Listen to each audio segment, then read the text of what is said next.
Hello, welcome to the Roy Rogers News Channel. Thank you so much for watching. Alright, today for episode 12, I have a man to my right that has recently been popping up lately in my YouTube feed, and I would like to commend him for his wonderful content here on PokeMMO.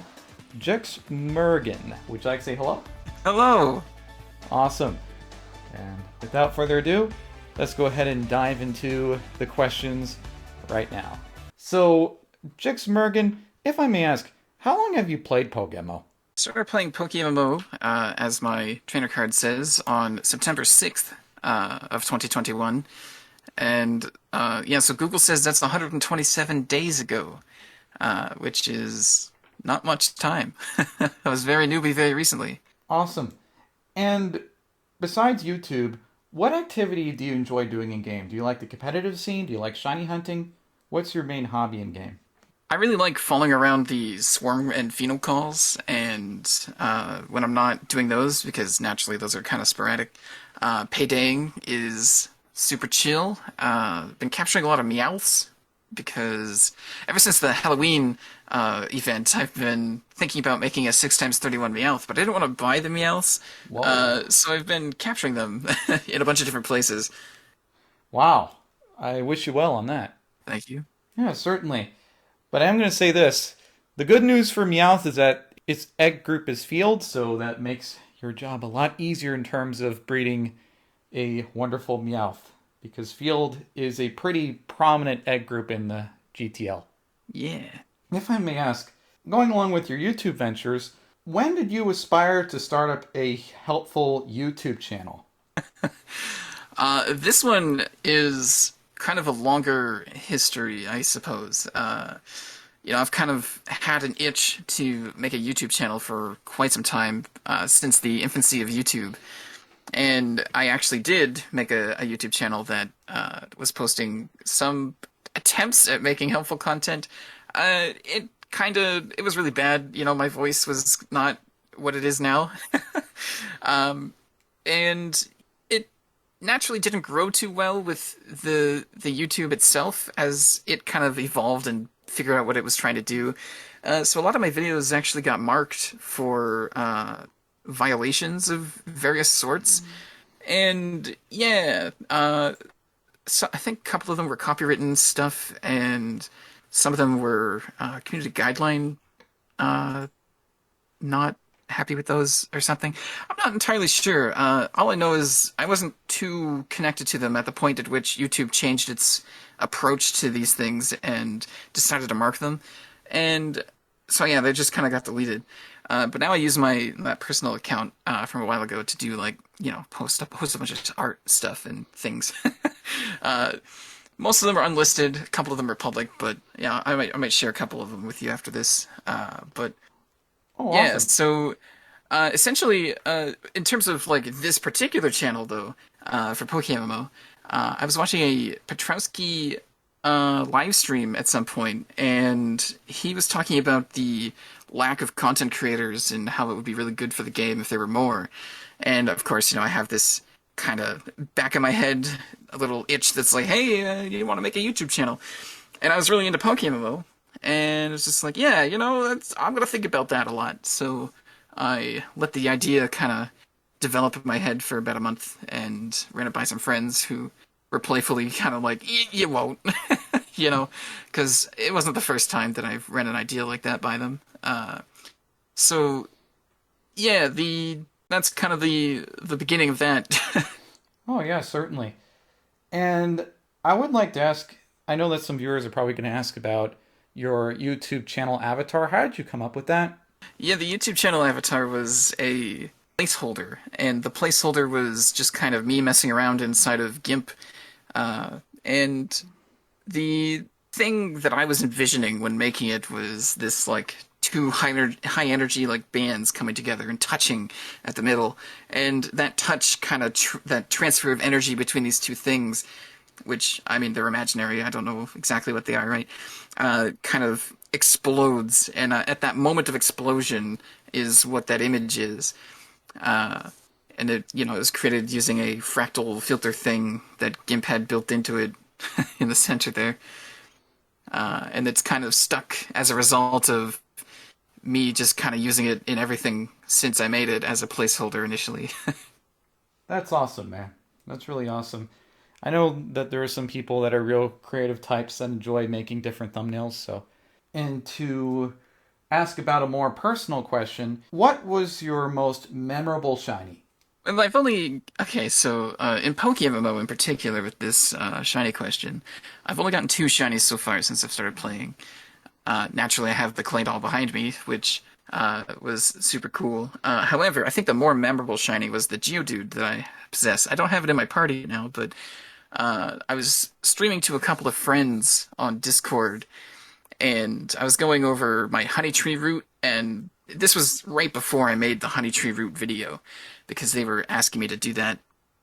And as I'm getting to the end of the route, one of my friends was pestering me because I kept using repels so that I could get through the route a little faster and deliver it to them easier.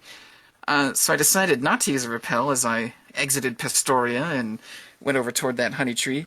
I exited Pastoria and I was not using a repel, and I went through the grass and did not encounter anything, and I walk up to the rock right before the honey tree there, and I use Rock Smash and I encounter a golden Geodude, and it was a fantastic moment because I think my friends realized it like about the same time that I was realizing it, that there was a shiny on my screen and I hadn't been hunting for it or anything. It was just a random encounter. And I was definitely pestered after that as well because I finally listened and didn't use the repel. And uh, so, yeah, that kind of thoroughly cemented the point of every repel is a miss shiny. Uh, the Geodude that I encountered, I should note, it had self-destruct. And I didn't realize it. Luckily, my catching Breloom was in my first slot of my party because I was going to the honey trees. And I spored it immediately, not thinking about that. I was just, there's a shiny on my screen, I'm going to spore it. And then I threw a luxury ball because I was being a little too playful here, right? Because I was like, this thing can't do anything to get rid of itself. Ha! I'll throw this luxury ball. And it caught it, luckily, but then I saw its moveset, and it was at the proper level to have learned self-destruct. So, Yikes. definitely it was tempting fate there. Oh, wow. Have you ever considered Geodude as a possible channel mascot? Not really. In general, the Pokemon hasn't really been something I've used. Like, I caught it, and I just kind of put it in the box, and I have this funny story that goes with it, and I suppose it would be, have that sort of personal connection if I were to use it as a mascot, but I think, if anything, Playdoll would definitely be a channel mascot, as I think most of my videos have had this Claydol in it. And I actually was going for the Claydol, and I got it. Here it is. But yeah, I use Claydol because it can learn Teleport and Dig, and obviously it can also learn Flash. So it's definitely a really nice utility Pokemon. And on top of that, I teach it Earthquake to clear out hordes. So it's just something that's really nice to have in the party, and I think Claydol's pretty neat. This one is nicknamed Brass Doorknob, as a result of its head being shaped like doorknobs and its floaty arm things being shaped like doorknobs, and it has 2D drawings of doorknobs, and the little eye socket things around its head look like keyholes, so they could be doorknobs too. It's just a big doorknob with doorknobs in it.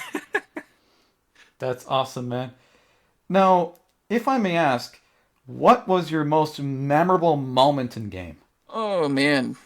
One of my friends had never experienced Hoenn before, and we were trying to find a way of engaging that person with our nostalgia, but also not just use ROMs because, the games are a little harder to get nowadays. Yeah, so when we discovered PokeMMO, we were like, oh, this is perfect. And so it was me, the friend that hadn't touched Hoenn ever, in any of the remakes or the original games, so they had no idea what was going on. And it was two other people mainly who had played the game heavily for Gen 3.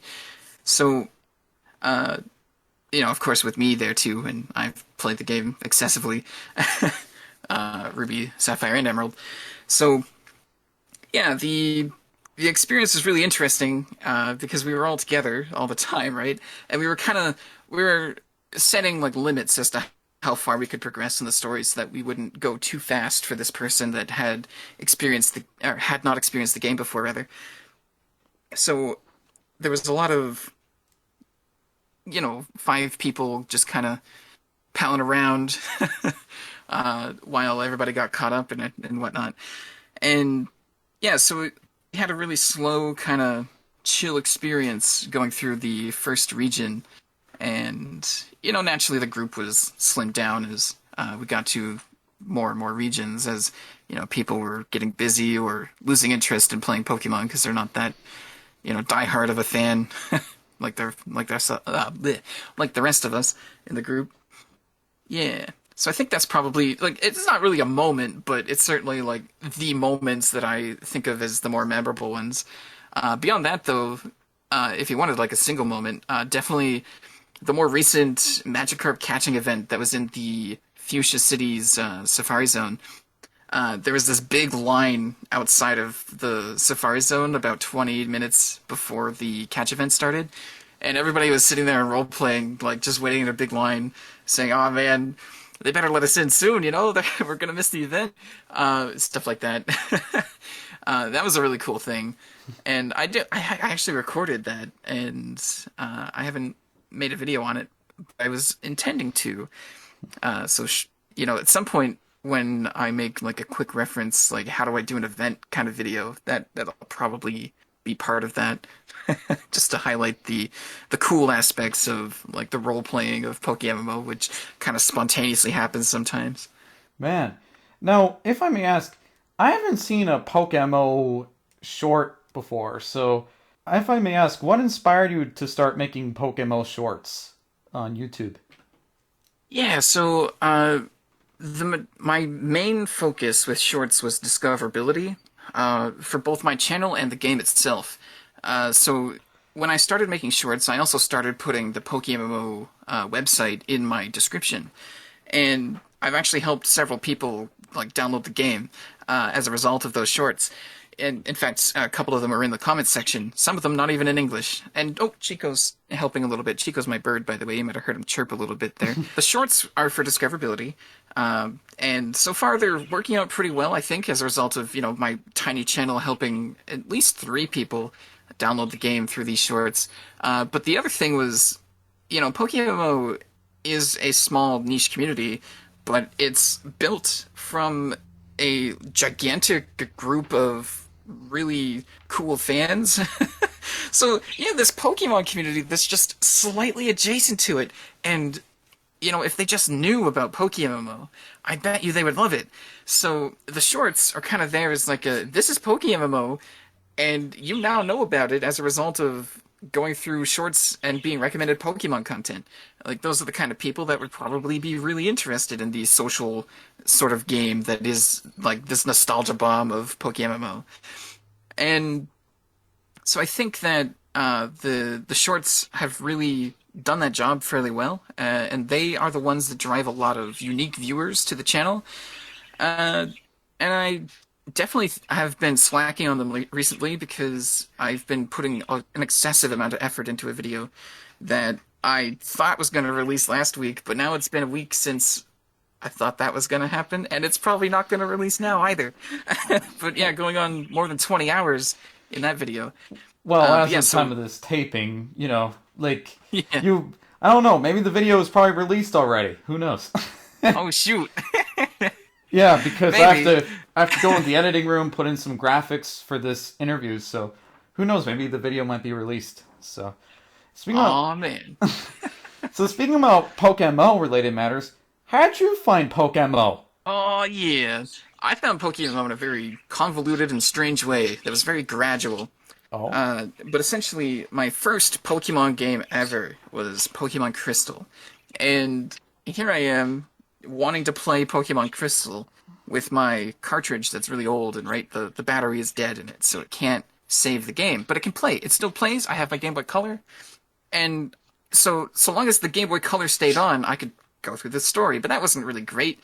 And so I wanted that experience, but I wanted to be able to save my game, so I purchased a soldering iron and a couple of batteries to go into the cartridge, and I replaced the cartridge battery. And my game, unfortunately, it was able to save, but it was saving corrupted files. So I moved over to ROMs and I played a Crystal ROM. And the thing about that was I was streaming it on Discord because I knew that a bunch of my friends were into Pokemon and they might be interested in having a look at it, right? So, and actually they were. It was great background noise because it was just like heavy nostalgia, you know. And of course, you know, Pokemon is really good at making music. And yeah, so that kind of got the ball rolling on that. And then we moved over to a Fire Red ROM that we played in conjunction with each other. And that didn't really scratch the itch very well, so we ended up doing some research. And through that research, you know, we found PokeMMO because we wanted the Pokemon games, like, nostalgia experience, but we wanted to do it together and have the ability to trade and stuff. So that led me to discover PokeMMO, and so that's actually how we got going with PokeMMO, was that kind of search there. So yeah, that's the kind of gradual build up to me discovering PokeMMO. That is so awesome. Now, do you have any advice for people who want to start up a popular YouTube channel? Oh, I think through my experiences, I would say start very slow. Don't try to pump out a large quantity of content on a schedule. The reason is because your first videos are always going to be bad. It doesn't matter what you're doing, you're going to improve from these first initial videos. So you might as well post slowly and kind of like analyze your video, see how it performs, think about how you can make it better. Even if you like, if you just look at my channel, I've improved a lot in the month that I've been posting. My first and second videos, well, okay, well, technically my second public video was my first, and it's kind of, there's a lot of pauses, there's a lot of just me doing things in the video that don't have any relevance to what's actually being talked about, and I feel like I've really tightened the experience a lot. I used to be, of course, I've improved my audio quality a lot. So like this mic right now, I don't think it'll sound like my recent videos because you're just hearing my mic. But for instance, the Reaper plugins that I have in OBS, they create a noise gate, an equalizer, and what was the other thing? It was a compressor. Yeah, so like I think this mic has a problem with S noises, and saying S noises is probably not entirely pleasant right now, but it's a little better on the like processing that these Reaper plugins do in OBS. And so I think that definitely going slow and thinking about how you can improve your content will lead to you essentially making better content in the long run. And I think that if you start out with a schedule and a large quantity of videos, you're going to overwhelm yourself because you're going to kind of do a lot of work for this large quantity of content, and then you're going to want to improve that. So now you're going to be doing even more work, like a you're going to be multiplying this workload because of the improvements that you're making. So I know for me, my earlier videos took like a couple hours to make, and now my most recent one that was a minute long took 5 hours. And that's not even counting the time it took to have the discussions that led up to the idea for the video, and then like, you know, the amount of headspace it needed and time in the head of just thinking about, okay, well, how do I want to present this? Like, what do I want to do to record it? So I guess, you know, it was 5 hours of active time where I was like actually working toward making the video and then uploading the video, creating the title, and the thumbnail. And obviously, okay, so a little secret on that 1 minute video that I put out about the barrel catching. The ones that the elites do not want you to know about. Yes. You can take them home. They are free. I have 458 B-barrel. So, which I think would be about 7 boxes of B-barrel, but I haven't really done the math officially. But anyway, yeah, so that video, that thumbnail I made at 5 a.m. after spending from midnight to 5 a.m. making the video. And it's probably a bad thumbnail, even though it's a fun meme, and that's why I put it up there, and I've left it. But that's something I guess that goes into like advice for making a good YouTube channel is a lot of people that make content have been saying that they wished they had started making their titles and their thumbnails first. And I kind of do that, I guess, in my head. Like I just mentioned, the whole conceptualizing what your video is actually going to be ahead of time. But I don't actually put it into words, and I don't have an image. And I really should, because that would really help guide what I want to actually do. And I could identify problems in the thumbnail and the title, which are some of the only things that are being seen on that video for the majority of the people that see the video, right? Because they're not clicking on it. They're seeing the thumbnail, they're seeing the title, and then they're not clicking on it. And that is that is a failing on my part. I have not been good enough in that little brief impression for them to click on it, and so there's room to grow, and it's very difficult to identify what growth direction should be, right, in this case. And I think that video even has some of my higher click-through rating in terms of like percentage of people that've seen it to click on it, and that might be because of the association with the meme. I don't know. It could be that they're just interested in, wow, there's just these wild catch Pokemon that have the moveset. They're just ready to go. That's insane. Yeah, so I don't know. There's a lot that is unknown, I guess, about how to approach YouTube. And there's not that much knowledge. If I may intervene here, what I'm going to say is don't worry. I mean, as a content creator, I have to improve, and I'm always looking for ways to improve Roy Rogers News and the experience here on Roy Rogers News.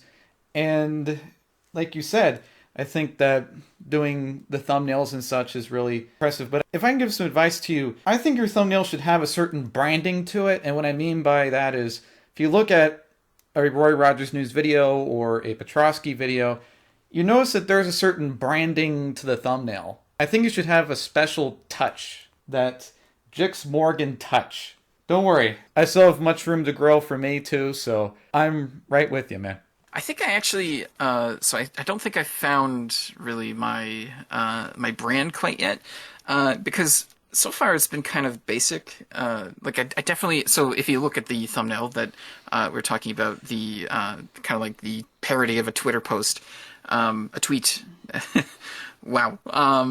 I just made myself feel old there by saying Twitter post instead of a tweet. Anyway, yeah, so I still have that blocky blue text, right? That's impact font. And I put that there because I was thinking about the branding, actually. And it doesn't look great with the white background, but it has that black outline, which kind of makes it better a little bit. I should have probably made a thicker black outline and then blurred it. That way it'd be a little darker around the blue text. Because normally it has a darker, like, backdrop of, like, the screenshot of, the PokeMMO area that I happen to be in, or think would be a good place to take a screenshot for whatever thumbnail I'm making. But yeah, that's kind of like the branding of my thumbnails so far. As I take a screenshot, I blur it in the background, and then I put text over it, and have Pokemon that are relevant to the video in the foreground. And sometimes I meme them. I think one of my best performing thumbnails was a real like deep fried glowing eyeballs that you see in memes. Yeah. Oh yeah. I avoid the naming because of the profanity within it, and right. So far we've been avoiding that in this. So anyway, yeah, it's got the Dragonite with the glowing eyes. Yeah, it's definitely been my best performing thumbnail in 2 shorts and 1 video so far, which has been fantastic. Because the clips that came out of that video were, I think, pretty good. And the video itself is, it's about, it's kind of a joke. It's about PokeNav, right? Right. In Hoenn, in PokeMMO, the PokeNav doesn't really do anything. It has a function. It's there. You can click on it, but it's very cookie cutter, and it doesn't really achieve much. Well, I think there is one usage though. If you're trying to find where the trainer is located at, then you can always click on that trainer. Then the trainer's like, "Oh yeah, meet me at Route 121," and you look for twins and you fight the twin fight. There is a usage. However, I think that you can just talk to the trainer too. I think the PokeNav is really useful if you're trying to pinpoint a certain area for the trainer. Yeah, I suppose that is a good use, and it does have the map built into it as well. So definitely finding the trainers, especially where they're not marked in Hoenn for some reason. Like they don't have the exclamation mark over their head. It's just like, yeah, this trainer could be rebattled. I think I kind of touched on all of the.